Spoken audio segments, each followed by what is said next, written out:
En YPF Agro brindamos todas las soluciones que se ajustan a la necesidad de tu lote. Por eso te ofrecemos Suma Mix, mezclas a medida, para lograr una nutrición balanceada antes, durante y después de la siembra, para seguir potenciando tu cultivo y tu rinde. YPF Agro, estamos en cada momento, para que todo vuelva a empezar. Tan esencial como el agua. Nutrientes para crecer con la potencia de la tecnología. Todo el nitrógeno y el azufre necesario para un trigo sano, fuerte y parejo. Azufre residual en el suelo para asegurar la mayor rentabilidad en la soja siguiente sin necesidad de una nueva aplicación. Esta es la esencia de Solmix, la solución fértil de Bunge. Buenos días a todos, bienvenidos a una nueva charla técnica online de las que hacemos junto a la Facultad de Agronomía, la segunda en esta oportunidad del año. Agradecer a la Facultad por este espacio que nos dan para difundir todo tipo de conocimiento técnico a nuestros seguidores, a nuestra audiencia.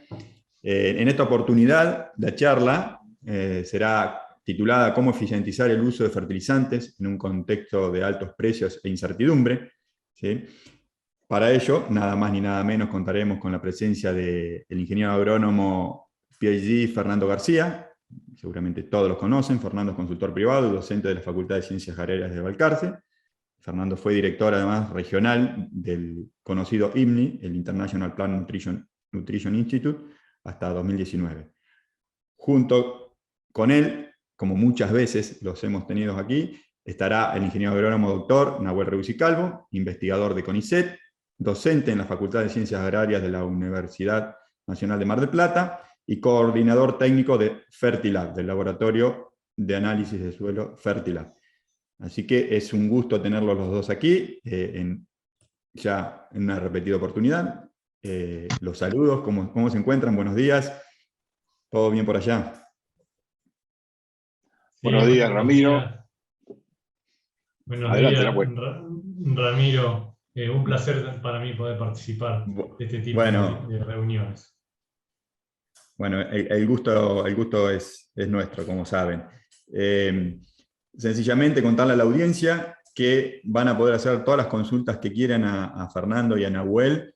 Lo pueden hacer por escrito debajo del reproductor, ¿sí? Que luego yo se las voy a transmitir, pero a diferencia de los ciclos de años anteriores, en esta oportunidad les vamos a dar la oportunidad de que ustedes mismos ingresen en una sala privada de consultas, ¿sí? Una sala de Zoom, un espacio en Zoom, para que puedan hacerle las consultas de manera directa, ¿sí? Pueden seguir haciéndolas por escrito, pero además si quisieran hacerlas por audio, se las van a poder hacer al finalizar la disertación de Nahuel y Fernando, ¿sí? Para eso, cuando termine la disertación, les vamos a compartir dos formas de ingresar muy sencillas. O bien un código QR en una placa que va a aparecer en la transmisión, lo capturan con el celular para poder entrar a la reunión de Zoom de consultas, o también les vamos a compartir debajo en los comentarios un hipervínculo donde van a poder hacer clic y acceder a ese espacio de consultas también. El espacio de consultas va a ser una reunión de Zoom donde ustedes van a poder hacer consultas a ellos con audio o de manera escrita, como prefieran. Y si dejaron la consulta previamente en el sitio, se las vamos a hacer ahí en ese espacio también. Así que, sin más, los dejo para que Nahuel y Fernando les cuenten todo lo que tienen para contarnos en este año particular. Antes de comenzar con la disertación de Nahuel y Fernando, quiero agradecer a las empresas que nos acompañan. Profertil, Fertec, YPF Agro, CompoExpert, Bunge, Fronda, de Ingeniería en Fertilizantes, Laboratorio de Suelo Fertilab, Microstar Bio de Rizobacter, Yara y Nutrien. Ahora sí, adelante Nahuel. Bueno, muchas gracias Ramiro, de vuelta buenos días a todos. Y la idea con Fernando en esta media hora es poder tratar de responder o dar los lineamientos de cómo eficientizar el uso de fertilizantes en un contexto de altos precios e incertidumbre. Por lo cual, Fer, sabemos que el escenario presenta grandes desafíos. Entonces la pregunta que te dejo para arrancar, para romper un poco el hielo, es ¿usamos el conocimiento y la información disponible? Sí, así es. Bueno, buenos días a todos, un gusto como siempre y agradecemos la invitación de la Facultad de Agronomía y de Agroconsultas, de Ramiro y todo el equipo. La verdad, un gustazo estar con ustedes hoy. Y como bien les planteaba Nahuel es un año desafiante. Con Nahuel solemos decir que es un desafío extra, ¿no? Con esto de la relación de precios, insumos, productos y también la situación del contexto mundial. Entonces, en realidad la pregunta que ustedes ven ahí, usamos el conocimiento y la información disponible, es porque entendemos que muchas veces no lo hacemos, ¿no? Entonces, les queremos marcar 3 aspectos que entendemos que son muy significativos para enfrentar o tomar la decisión o generar una toma de decisión en este año en particular.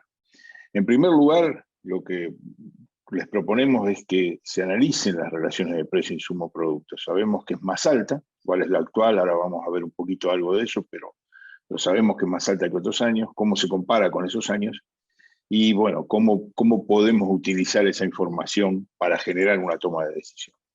Un segundo aspecto es el central, el que seguramente vamos a manejar más, que en realidad es volver a esto de esos 4 requisitos, de buscar, de aplicar la dosis, fuente, forma y momento correctos de cada uno de los nutrientes que sean necesarios, pero esa toma de decisión se basa fundamentalmente en el diagnóstico de fertilidad, en el diagnóstico de nutrición del cultivo, y especialmente este año, en realidad esto lo decimos todos los años, pero especialmente este año, focalizar más en ambientación. ¿Qué queremos decir con ambientación? Básicamente lo que ustedes ya saben, ¿no? Todos los lotes no son uniformes de alambrado a alambrado, sino que hay variabilidades topográficas, de formación de suelo, de manejo en años anteriores, que generan ambientes distintos. Entonces el diagnóstico, en vez de pensar en el lote en general, tratar de focalizarlo en ambiente para satisfacer necesidades de nutrientes según la condición de fertilidad de cada uno de esos ambientes.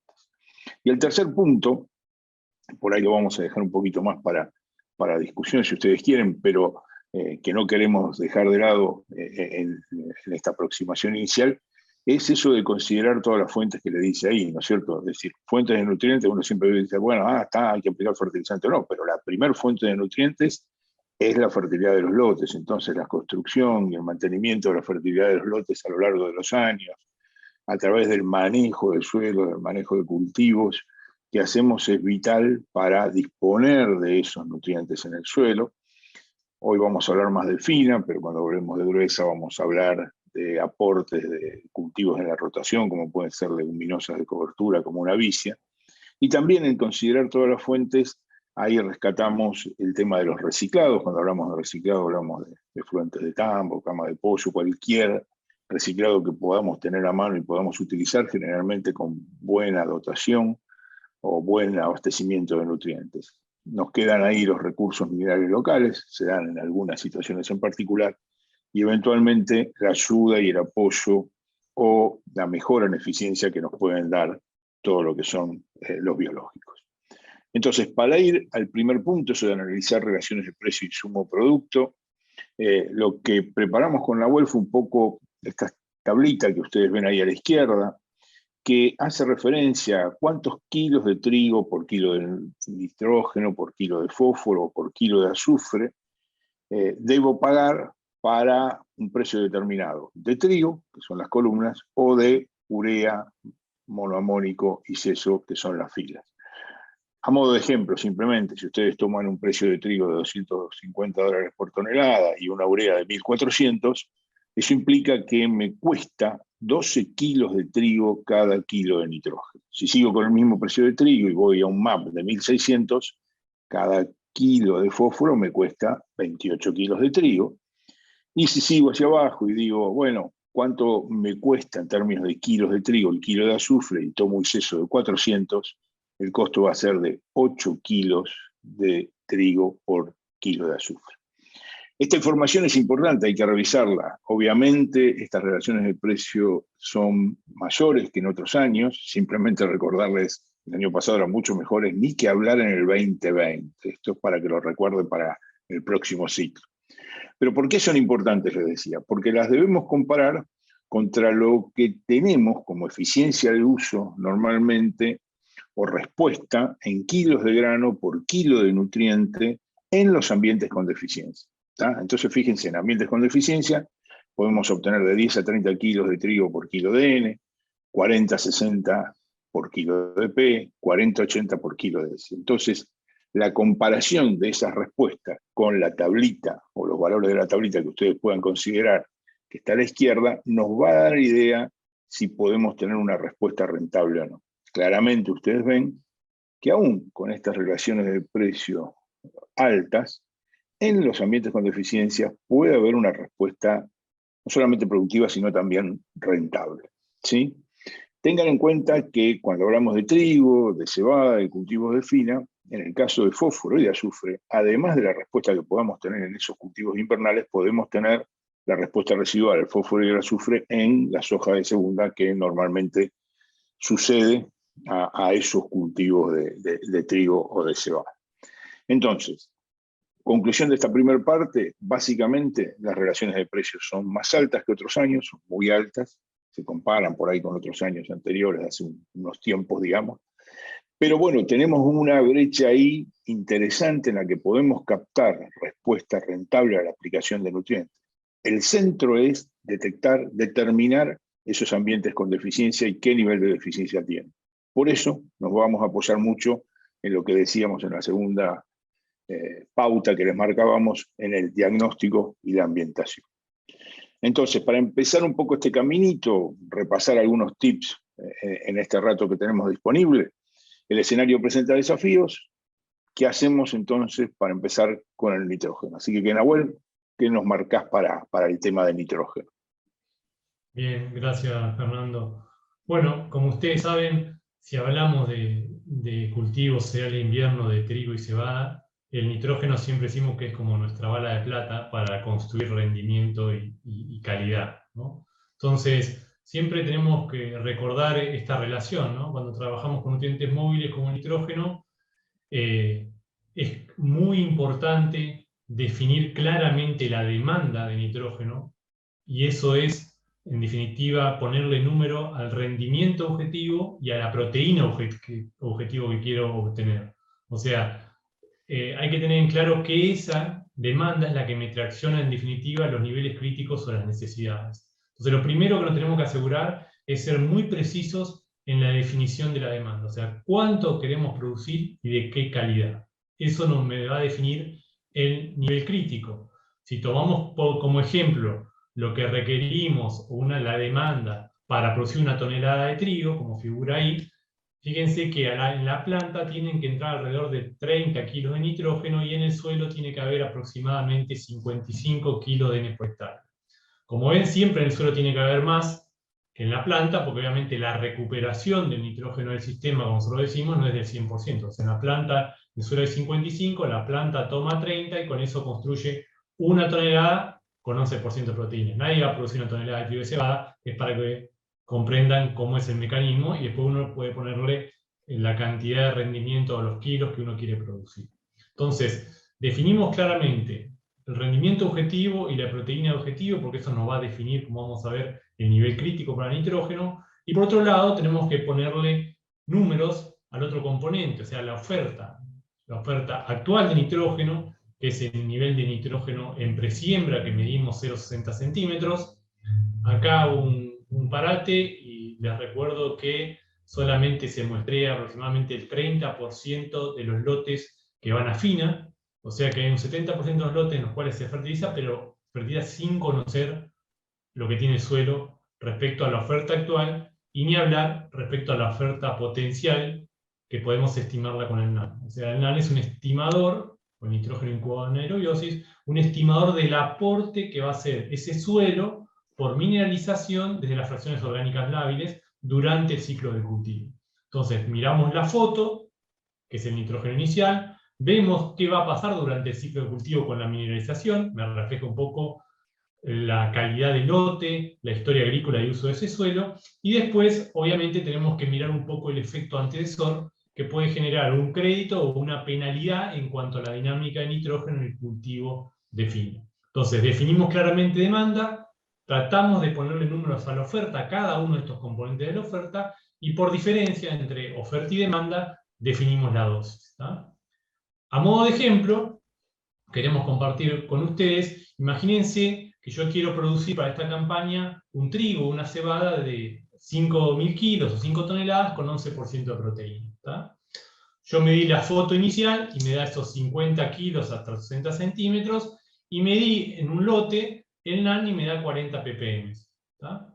Entonces, ¿cómo defino la dosis? ¿O cómo afecta el NaN la definición de la dosis? O mirar esa película.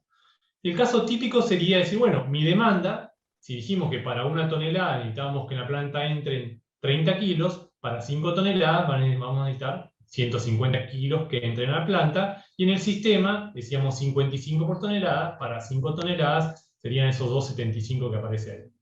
El caso típico es que solo miremos de los componentes de la oferta el nitrato. ¿Tá? La foto inicial, que en este caso nos dio 50 kilos el muestreo en presión. Entonces, si solamente miramos el nitrato inicial e integrando la información de esa figura, decimos, bueno, nuestro N objetivo son los 150, nuestra dosis es 150 menos la foto inicial, nos da 100 kilos de N, un poco más de 200 kilos, por ejemplo, de urea como fertilizante. ¿Tá? Este sería el razonamiento básico que uno realizaría, solamente considerando como componente de la oferta variable el nitrato. Los demás son constantes. El antecesor neutro y la mineralización es constante en función de los ambientes. Ahora, en el lote al lado, voy a ver cómo funciona la definición de la dosis integrando el NaN, o, en definitiva, poniéndole un valor real a la mineralización. Entonces, volvemos la demanda a la misma, ¿tá? Porque eso no cambia, son las 5 toneladas con 11% de proteína. Lo que pasa es que ahora nuestro modelo va a ser lo siguiente. Nos vamos a concentrar en medir no solo el nitrato inicial, los 50 kilos que teníamos ahí, sino también, como ven ahí al lado, le ponemos valor a la mineralización, que son los 40 ppm que informa el laboratorio, y los transformamos en kilos por hectárea. Si ustedes observan, dice 88 kilos por hectárea, y acá hay un factor de mineralización. O sea, cada ppm que me informa el laboratorio equivale a una mineralización en condiciones de campo de 2,2 kilos de N por hectárea. Entonces, con esto que hacemos, decimos, bueno, de vuelta, vemos la demanda, pero trabajamos ya la demanda a nivel del sistema, no de la planta, porque le ponemos valor real a la mineralización, entonces trabajamos a este nivel, y la dosis se define en función de los 2,75 que son la demanda, menos la disponibilidad inicial de nitrógeno como nitrato, o sea, nuestra foto, menos el aporte por mineralización. Fíjense que en este caso, como la mineralización es baja, porque el NaN, producto de la historia agrícola y uso del suelo, es bajo, nos da una dosis mayor que en aquel modelo que asume una mineralización constante. ¿Tá? Esto no quiere decir que esté bien. Esto me está diciendo que en el segundo modelo yo estoy contemplando la mineralización real de mi lote y no una promedio. Ahora, ustedes dirán, bueno, justo en este año particular, la alta relación de insumo-producto me da más nitrógeno que tengo que aplicar. Bueno, en esta situación sí me daría más nitrógeno. ¿Qué pasa si paso al lote al lado y en vez de 40 ppm de NaN me da 70 de NaN? Fíjense qué pasa con la dosis. Pasa de 137 a 71. Mientras que con el modelo que ustedes tienen a la izquierda, siempre va a ser 100. Si mi foto inicial es 50 en todos mis lotes y mi demanda es 150 en todos mis lotes, mi dosis va a ser siempre 100. En el otro caso, según la mineralización, fíjense que pasa de 137 a 71 kilos de N por hectárea. Con esto queremos marcar la importancia de ponerle número a la mineralización para una mejor interpretación de la oferta inicial de nitrógeno, ese componente de oferta. ¿Tá? Entonces, para nitrógeno, clave definir demanda, ponerle valor lo más preciso posible al rendimiento objetivo y a la calidad objetivo, y después mejorar la interpretación de la oferta. La otra pregunta que surge en estos escenarios es, bueno, ¿el nitrógeno solo a la siembra? ¿Ponemos todo el nitrógeno a la siembra? Y ahí volvemos a las tecnologías de proceso, de conocimiento, y ahí integramos un poco esto de, bueno, cómo es la dinámica de acumulación de nitrógeno en los cereales de invierno, cómo se asocia esto, o cómo es la distribución de lluvias en mi región, porque obviamente eso condiciona la eficiencia de captación, y después la oportunidad que tenga de intervenir durante el ciclo de cultivo según las condiciones de cada zona productora de trigo que nosotros tenemos. Entonces, acá lo que compartimos con Fernando es este mapita que habla un poco de la distribución general de lluvias, de la región pampeana, y además le mostramos cómo es la acumulación de nitrógeno promedio en cereales de invierno, y le marcamos un punto de inflexión ahí, en un nudo, inicio de encañazo, en el cual empieza la mayor demanda de nitrógeno en los cereales de invierno. Previo a eso, aplicaciones previas a eso, el objetivo sería construir macollo principalmente, ¿tá? O también construir rendimiento, depende siempre de la interacción entre esa oferta de nitrógeno y la disponibilidad hídrica. Por lo tanto, lo otro que tenemos que conocer es, bueno, cómo es la distribución de lluvia en las diferentes zonas. En el sudeste de la provincia de Buenos Aires, lo que vemos es que siempre en la presiembra de los cultivos de invierno tenemos una alta probabilidad de excesos hídricos. Y después, durante el ciclo de cultivo, generalmente tenemos lluvias que me permitirían incorporar el nitrógeno frente a aplicaciones demoradas, ¿tá? Mientras que si irradiamos de ese sudeste bonaerense a zona núcleo, oeste de provincia de Buenos Aires, este de La Pampa, claramente los inviernos son secos. O sea, la probabilidad de tener una pérdida de nitrógeno si hago una aplicación temprana es muy baja. Pero por otro lado, a favor de esa aplicación temprana, también tenemos más posibilidades que tengamos alguna lluvia que permita la incorporación y la absorción del fertilizante. O sea, si demoramos la aplicación en esa zona, corremos el riesgo de que no tengamos precipitaciones que permitan incorporar el fertilizante y absorberlo por el cultivo. En definitiva, integrando dinámica de acumulación de nitrógeno en la planta con distribución de lluvias, lo que nosotros planteamos es esto de, bueno, estamos en el sudeste bonaerense, podemos pensar, o en ambientes parecidos al sudeste bonaerense, podemos pensar en la primera aplicación en 2 hojas, para ese macollaje, y luego una segunda aplicación en un nudo. Y ahí dice I, porque podemos ir a aplicaciones hasta en hoja bandera con el objetivo de corregir algún cambio que yo tenga en esa demanda que definí en presiembra de cultivo, de nitrógeno. Podemos hacer correcciones tardías con el objetivo de poder cubrir alguna deficiencia y seguir construyendo rendimiento y calidad. Eso en ambientes como el sudeste bonaerense, Entre Ríos y alguna zona de Uruguay. Ahora, cuando nos vamos hacia la zona núcleo, bueno, claramente ahí tenemos que asegurar el nitrógeno temprano, debido a que no vamos a tener pérdidas, y además le damos posibilidad de que tengamos más chance de que ese nitrógeno se incorpore. Obviamente que esto no es ni blanco ni negro, siempre hay grises en el medio, hay zonas en las cuales el fraccionamiento entre medio de esto también funciona muy bien, pero como criterio general, digamos, pensar en este esquema de manejo de nitrógeno. Ahora, nitrógeno es nuestra vara de plata para construir rendimiento de calidad, pero, Fer, ¿qué hacemos con el fósforo? ¿No? Sí, tal cual lo decís. Entendemos que nitrógeno es el gran constructor de rendimiento. Para esa construcción hay que darle cimientos, y los cimientos pasan por el fósforo. Entonces, en este año tan particular o tan desafiante, como decíamos, lo primero que queremos mostrarles es cuál puede ser el impacto de fósforo en trigo, y en particular en secuencias trigo-soja, ¿no es cierto?, que son tan frecuentes para toda nuestra región productora. ¿Y por qué esto? Porque muchas veces pensamos el fósforo o lo dejamos un poco de lado, pensamos en construir mucho rendimiento con el nitrógeno, y realmente el fósforo, especialmente en los cultivos invernales, es central para poder definir buenos rendimientos.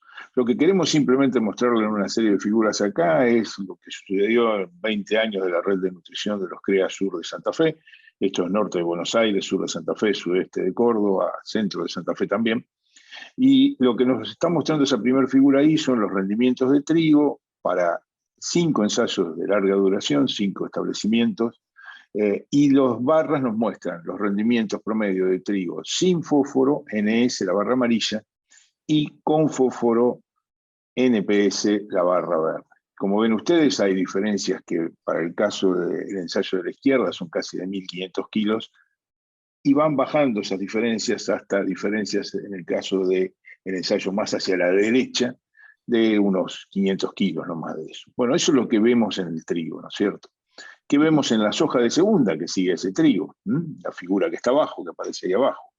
Respuesta de 500 kilos en el caso de la soja de segunda del ensayo de larga duración, que está más a la izquierda, y prácticamente vamos bajando en las respuestas hasta casi no tener diferencias en la soja de segunda en el ensayo que está más a la izquierda, siempre a la derecha, perdón. Siempre estamos comparando los dos extremos, ¿no? ¿Por qué estamos comparando los dos extremos? Bueno, básicamente, como ustedes se pueden imaginar, lo que tienen esos sitios son distintos niveles de fósforo extractable, de fósforo Bray inicial. Y en la figura que aparece ahora arriba a la derecha nos muestra ese nivel de fósforo Bray en el suelo. Las columnas azules, los niveles iniciales. Entonces, en el ensayo de la izquierda teníamos 11 partes de por millón de nivel inicial, y en el ensayo de la derecha teníamos 68, es decir, de muy bajo a muy alto nivel de fósforo Bray. Y están en realidad ordenados, ¿no? Desde el más bajo hasta el más alto, y por eso ven ustedes que están ordenadas las respuestas en rendimiento, tanto en el caso del trigo como en el caso de la soja de segunda. A modo de presentación, nomás para que lo tengan en cuenta, las otras columnas que aparecen en el gráfico con la figura de fósforo Bray del suelo son los niveles luego de 20 años en el testigo sin fósforo, en el primer caso cayó de 11 a 6, y en el tratamiento que tiene NPS se le pone una dosis alta de reposición más construcción de nivel de fósforo Bray del suelo, pasó de 11 en ese caso a 29, y así sucesivamente con los otros ensayos. Ahora bien, si hacemos rápidamente algunos números de todo esto que vemos a lo largo de esos 20 años en esta secuencia trigo-soja, de vuelta para los 5 sitios, los 5 ensayos de larga duración, la primera fila les muestra el ingreso extra que se obtuvo con la fertilización fosfatada, sumando el ingreso extra de trigo y de soja de segunda. Entonces, desde $585 por hectárea en el sitio de menor nivel de fósforo Bray, a $113 por hectárea a la derecha en el sitio de mayor nivel de fósforo Bray. En todos los sitios el costo fue de $261 por hectárea de la aplicación de fósforo, porque la dosis es alta, 187 kilos de monamónico, equivalentes a 42 kilos de fósforo elemento. Si tomamos los precios que están indicados ahí de monamónico, de trigo y de soja, bueno, con el monamónico tenemos el valor, los números de costos, y con los precios de los granos vamos a tener, o podemos estimar un margen. Que fíjense que en el sitio de bajo nivel de fósforo Bray fue de $323 por hectárea, bueno, fue disminuyendo hacia la derecha, y obviamente en los sitios de alto nivel de fósforo Bray no se cubrió el costo de esa fertilización tan alta, las respuestas fueron más bajas. ¿Qué rescatamos de acá? Dos cosas importantes. El valor de saber cuál es el nivel de fósforo Bray de mis suelos para decidir la fertilización. Recuerden que en el caso del trigo, los niveles críticos son de 18 a 20 partes por millón, por debajo de 18 a 20 partes por millón hay una alta frecuencia de respuesta, por arriba de las 20 partes por millón, la frecuencia de respuesta es más baja.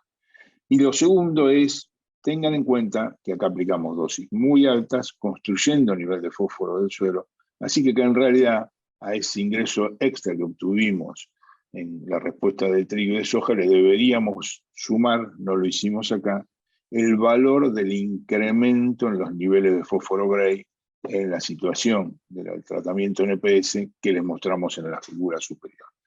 Es decir, hay dos cosas ahí significativas. Pero bueno, yendo al día a día, ¿cómo vamos a poder decidir o qué podemos hacer en este año en particular? Considerando ese nivel crítico de 18 a 20 partes por millón, la propuesta que desde hace un par de años elaboramos con Nahuel es la que ustedes ven acá, como recomendaciones sugeridas, siempre decimos sugeridas entre comillas.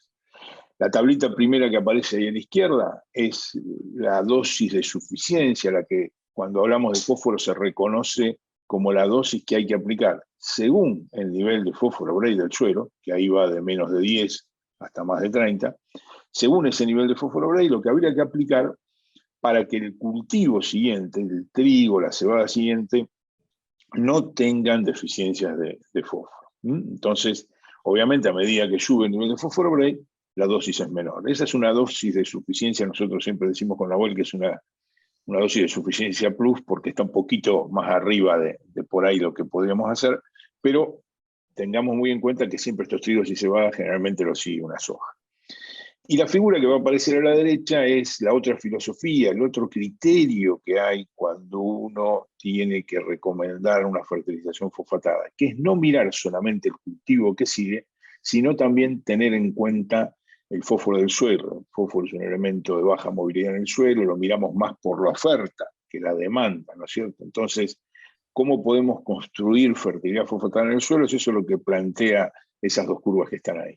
Y ahí la dosis de fósforo, que está en el eje vertical, va a responder fundamentalmente a dos aspectos. El nivel de fósforo Bray del suelo, que es lo que está en el eje horizontal, y las dos líneas que están ahí, la verde y la naranja, muestran para dos niveles de rendimiento. Básicamente eso se construye a partir de mantener el nivel de fósforo del suelo, que es devolver lo que el cultivo se va a llevar. Entonces, en la ecuación de abajo, esa fracción o esa parte de mantener es rendimiento por 3.2 kilos de fósforo por tonelada de grano de trigo, más o menos.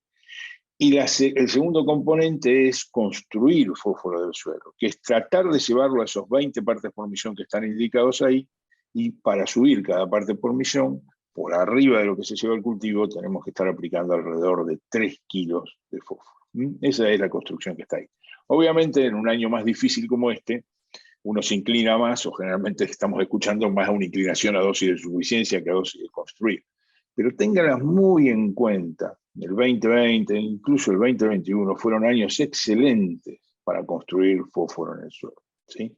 Y también tengan en cuenta que acá lo que le estamos mostrando es las necesidades para un trigo, para una cebada, pero generalmente a esos cultivos los sigue una soja de segunda. Entonces, si van a hacer mantenimiento, si van a querer mantener el mismo nivel de fósforo bray del suelo, hay que poner lo que se lleva el trigo y la cebada, y no se olviden de ese cultivo de soja de segunda, que también se va a llevar bastante fósforo. Entonces, construimos rendimiento con nitrógeno, hacemos cimientos con fósforo a partir fundamentalmente de los análisis del suelo, de saber cuál es el nivel de fósforo bray de mi suelo, pero nos falta algo más, ¿no es cierto? Y entonces, ¿qué es eso más que nos está faltando para ir cerrando un poco el círculo, Nahuel? Sí, Fer, como vos decís, digamos, con nosotros dos elementos, uno construimos rendimiento y calidad, el otro hacemos los cimientos con el fósforo. Y bueno, lo que ha aparecido en los últimos años es ese tercer elemento que nosotros siempre decimos el plus que nos da el azufre, ¿no? Y cuando pensamos en las respuestas a azufre y en el manejo de azufre, digamos, tiene mucha similitud en cuanto a su dinámica en el suelo con nitrógeno, digamos, móvil, principalmente reside en la materia orgánica, o sea, todo ese componente de película que veíamos, de mineralización que veíamos, planteamos para nitrógeno, también lo tenemos que mirar para azufre. Recuerden también que en el caso de azufre, si hay cultivos que son realmente susceptibles a la deficiencia de azufre, son los cultivos de segunda por el consumo que realiza el antecesor de ese elemento. Acá tengo una foto a modo de ejemplo para la zona de Córdoba, como ven, siempre a la izquierda sin azufre y a la derecha con azufre, la respuesta en trigo y la respuesta en soja. Fíjense también en soja esa clorosis característica en hojas superiores que da la deficiencia de este nutriente. Y lo que hay que tener en cuenta, digamos, hay dos grandes diferencias, podríamos decir, en cuanto a nitrógeno con azufre o en cuanto a azufre con nitrógeno. Una es la residualidad. El azufre es un nutriente más residual en el sistema por una menor partición a grano. O sea, se da menos de milote, nosotros siempre decimos, en nuestros granos. Queda más en el residuo que lo puede aprovechar los cultivos siguientes en la rotación en el mediano plazo. Y lo otro, que si recuerdan la tabla que les mostró inicialmente Fernando, es un nutriente muy barato. O sea, una vez que yo puedo identificar los sitios con deficiencia, la respuesta siempre paga el costo de la aplicación. Y no hay mucha duda al respecto. Entonces lo que tenemos que hacer hincapié es en identificar los sitios con deficiencia. Y ahí no es tan fácil o tan lineal como para otros nutrientes. En realidad para azufre se sabe que debemos hacer una buena caracterización de los ambientes con sistemas de cultivos intensivos, con bajo contenido de materia orgánica, por todo eso que les mencionaba respecto a la contribución de la mineralización para el caso de azufre, igual que para nitrógeno. Entonces todos esos ambientes son predisponentes a tener deficiencia de azufre. Además puedo usar una foto para azufre, que en este caso es el nivel de azufre como sulfato, tomando como nivel crítico en 20 centímetros de 6 a 8 ppm, o sea, debajo de esto, me da un indicio de que puedo tener una deficiencia de azufre. También puedo mirar el NAM para azufre. Este valor de crítico de 62 ppm es para la región sudeste bonaerense. Uno podría pensar que cuando va para zona núcleo, la región pampeana, podría hablar de valores menores a 40 ppm como lotes a prestar atención debido a un pobre o bajo aporte de nitrógeno, pero también de azufre por mineralización. Y una cosa más práctica por ahí para el productor es decir, bueno, esto de la respuesta a nitrógeno, o sea, ¿qué quiere decir esto? Aquellos lotes que ustedes ven que cada vez más necesitan más N en sus gramíneas, o sea, te dicen, bueno, los modelos usados hace 2 años tenían menos necesidades de nitrógeno que los que uso actualmente o hace 5 años atrás. Bueno, esos lotes lo que me están diciendo es que el aporte de nitrógeno por mineralización es cada vez menor, por lo tanto necesito más nitrógeno que ingrese al sistema, y por ende también va a ser menor el aporte de azufre por mineralización. Entonces, en esos lotes, en esos ambientes, en esas condiciones, lo que nosotros siempre recomendamos es cruzar alguna franja sin limitaciones de azufre, hacer unos 20 kilos de azufre por hectárea y aplicar, e ir mirándolo. Si yo veo la deficiencia, bueno, el azufre va a tener que ser el tercer nutriente en este orden de jerarquía a incorporar en esa secuencia de cultivos. Recuerden que si llego a tener una APA, o riego los trigos o los cultivos, los realizo bajo riego, bueno, hay que analizar si esa napa y esa agua de riego no hacen un aporte de azufre, porque en la mayoría de los casos las napas de la región pampeana tienen sulfato. Entonces, a mí me puede dar baja la mineralización, bajo nivel de sulfato, lotes con sistemas intensificados de alto potencial de rendimiento, pero no tener respuesta a azufre, y probablemente sea porque está tomando azufre de las napas. Para este nutriente, ¿cómo defino la dosis? Bueno, la dosis la voy a definir en función de la extracción, de lo que se me va de mi lote. Entonces yo puedo decir, bueno, en el ejemplo ese que planteábamos, de unas 5 toneladas de trigo, ahí se van aproximadamente 6 kilos de azufre por hectárea, con una soja de segunda, vamos a poner de 2.000 kilos, se van otros 8 kilos más de azufre por hectárea. Entonces, para esa secuencia de trigo 5.000, soja de 2.000 kilos, soja de segunda de 2.000 kilos, tengo que andar una dosis de alrededor de 14 kilos de azufre por hectárea. ¿tá? Entonces, la dosis la defino en función de la extracción, teniendo en cuenta que si puedo identificar esos sitios con deficiencia, siempre la respuesta va a pagar el costo de la aplicación. ¿tá? Pero tengo que hacer diagnóstico. Entonces, vimos nitrógeno como vara de plata, hacemos cimientos con fósforo, identificamos y el azufre nos da ese plus, y entonces cerramos ahí, Fernando. ¿O qué te parece? Cerraríamos ahí, pero tenemos más novedades siempre, ¿no?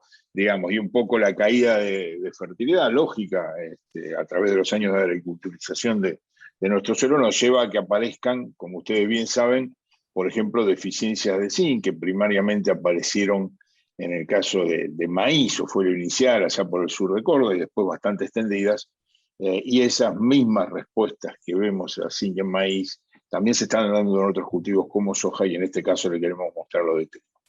Lo interesante de lo que estamos viendo de zinc es un poco lo que está en esa figura ahí a la izquierda, que la curva de calibración, es decir, cómo varían los rendimientos en función del análisis del suelo, es bastante similar para los tres cultivos, para maíz, para trigo, para soja, y nos muestra un umbral crítico de una parte por millón, nuevamente debajo del umbral crítico de esa parte por millón, es decir, valores menores a una parte por millón con alta probabilidad de respuesta, y por arriba de una parte por millón con menor probabilidad de respuesta. Fíjense un poco lo que les marca eso que está en las líneas de texto a la derecha. 43% de los sitios, en este caso, con respuestas zinc, con respuestas de 300 a casi 1.000 kilos, del 10 al 14%, es decir, respuestas interesantes y significativas. Y de vuelta, como estamos enfatizando para nitrógeno, para fósforo y para azufre, acá es centrar el diagnóstico y la ambientación. Es decir, ver cuál es la situación, en este caso de zinc, de cada uno de los ambientes dentro del lote, para generar de ahí una toma de decisión racional.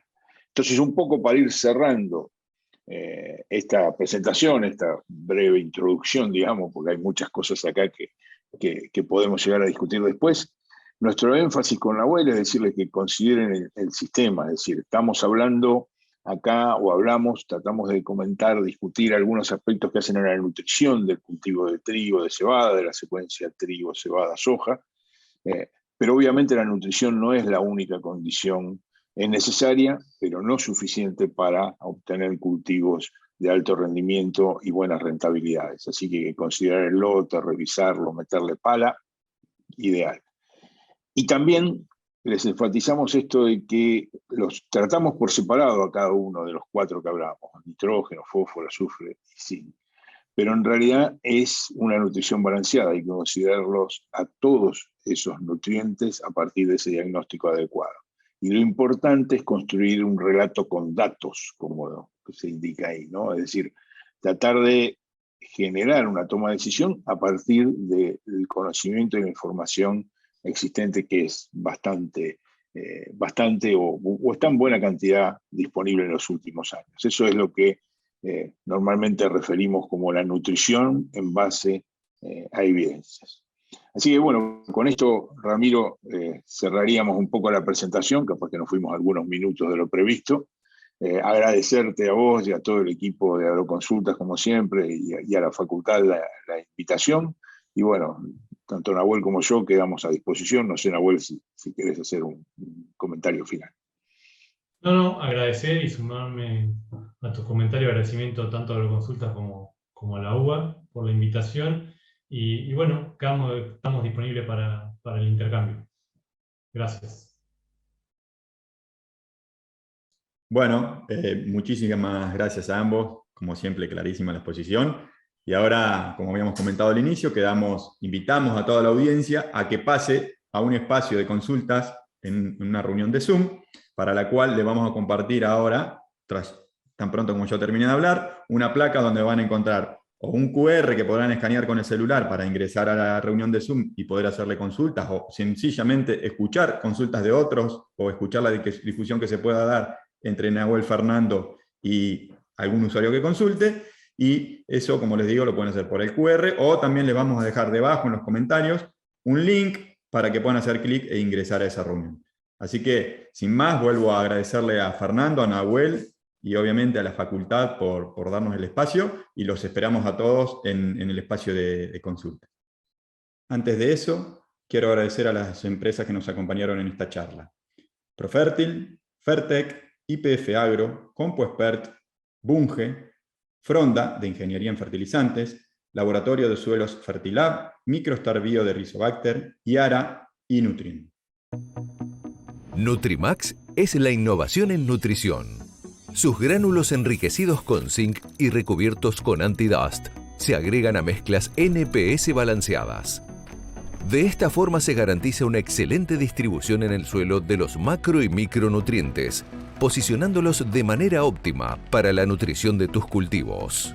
Nutrimax es argentino, es de Bunge. En IPF Agro brindamos todas las soluciones que se ajustan a la necesidad de tu lote. Por eso te ofrecemos Suma Mix, mezclas a medida, para lograr una nutrición balanceada antes, durante y después de la siembra, para seguir potenciando tu cultivo y tu rinde. IPF Agro, estamos en cada momento para que todo vuelva a empezar.